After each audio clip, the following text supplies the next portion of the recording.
Damon Hill explains why Lewis Hamilton is getting beaten by George Russell at Mercedes.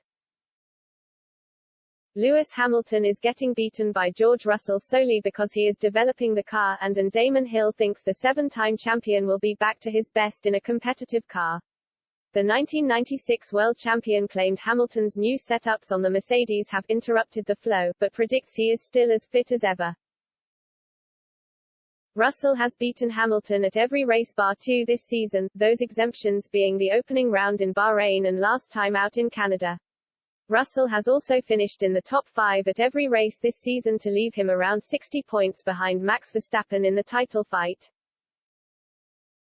Meanwhile, Hamilton is 98 points behind after a poor start to the season. But, Hill insists the difference between the drivers is not as big as it appears on track. He explained, Russell's been incredible. He's been so dependable and consistent. That's a really good sign. Obviously his qualifying performances have put Lewis a little in the shade, but I think you can put some of that down to Lewis attempting to do things that have interrupted the flow a little bit on the development of the car. Lewis has said something to the effect of, maybe we will get George to do all the experimental work in the latter half of the season, so that's to his credit, he is working on that. Some have questioned Hamilton's motivation for continuing in F1 after his poor start to the campaign with Mercedes seemingly a long way off challenging the frontrunners. Hill admitted Hamilton can seem dejected, but believes he is still capable of putting in performances. When asked if Hamilton had been affected by losing the title in controversial fashion last season, the former Williams driver declared that it was difficult to tell.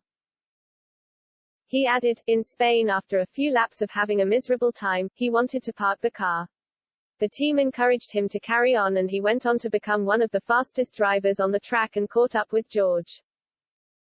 He's an interesting personality. Lewis, in his mindset as a racing driver, he can sometimes seem very dejected and then he puts in an absolutely amazing performance. I think he's been very stoic about this year. It'd just be very hard to swallow what happened last year, but he's come back and he's got on with his job and he's helping the team. He's still as fit and potent as he has ever been and he's done it with a smile on his face. Give him a whiff of a competitive car, he will be right up the front again.